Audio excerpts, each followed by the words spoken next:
Бір күні әкем екеуміз базар аралап жүрген кезде жездем хабарласты. Қарындасыңызбен тұра алмаймын, келіңіз деп. Мен барлығын естіп тұрмын. Әкем тыңдап тұр. Жездем әкеме әпкемді жамандай бастады. Әкем: тоқта, мен қазір барам, сонда айтарсың, деп соткасын сөндіре салды. Маған үйге қайта бересің ба деген еді. Мен сізбен бірге барам деп ере кеттім. Жездемнің үйіне келдік. Ұрыс болған үй белгілі ғой. Әкем отыра бермей жатып, қарындасы жылап шағына бастап еді. Сен қоя тұр, күйеу балаң әңгімесін тыңдайын деп келдім, деді. Жездем: әлеге өзіңіз білесіз ғой, жұмыс жоқ, жұмыс істемейсің деп сөйлейді. Осы күні аузына келгенін айтады. Базарға барып сауда жасап ақша тапқан міндет етеді маған. Мен үйде қарап отқан ештеңем жоқ қой. Үйді жинап, тамақ істеп, ыдыстарды жуып отырмын. Әкем қолын көтеріп қалды. Тоқта, неге қатын істейтін тірлік жасауың керек?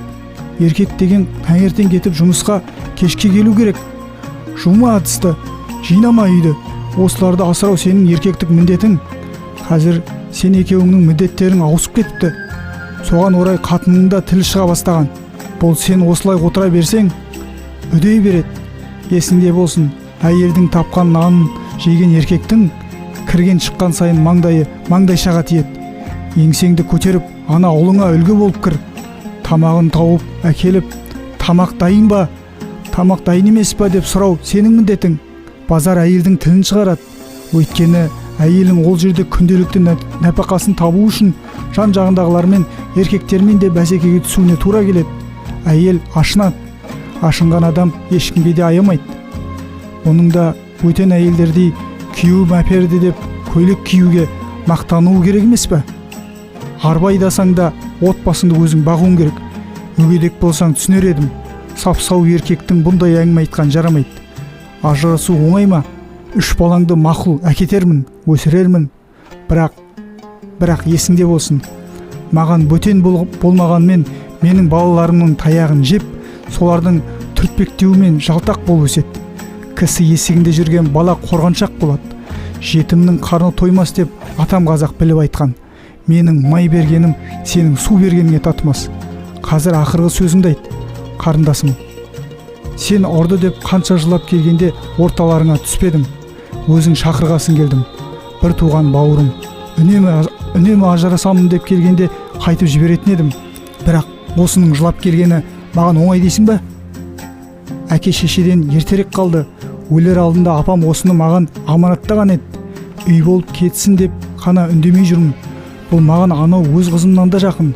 Оқып жүргеніңде әкетіп оқытпай қойдың. Енді не дейсің? Өзің айт. Әкет десең, тұра алмаймын десең, қазір әкетем. Бірақ мен бір әкеткесін қайтып жібермеймін, біліп қой. Бұлай жүре берсең, ертең өз балаларыңа да қадірің қалмайды. Анасы сыйламаған әкені бала-шаға сыйлайды деп ойлайсың ба өзің? Сен қызда ойлан, тіліңді қысқарт. Бүгін кетсең қайтып келмейсің, білдің бе? Қалсаң қайтып жылап келмейсің. Үйде үнсіздік орнады. Үнсіздікті нағашы деп жүгіріп кірген жиеніміздің даусы бұзды. Маған не әкелдіңіз? Сізбен бірге ауылға кетейінші, деп әкемнің алдына отырған тентекті жүр дүкенге барамыз деп ертіп шығып кеттім. Өмірі еркелетіп, маңдайымыздан да сүймейтін, еш уақытта ешқайсымызға қолын көтермеген, бірақ сұсының өзінен бәріміздің ығыстырып жіберетін. Көп сөйлемейтін әкеме де мақтаныш сезімі өсе түсті. Анам өмірінде жұмыс істеген адам емес. Бір мұғалімдік айлығымен бәрімізді оқытып, күні-түні малмен де айналысып, барлығымызды орын-орнымызға қойып жатқан әкешім қандай мықты едің. Біз дүкеннен келгенде әкем сыртқа шығып, машинамыздың қасында тұр екен. Жездем мен әпкем тамаққа қарасаңыздаршы дегеніне қарамай, тентек жиенді өзімізбен ала шығып кеттік.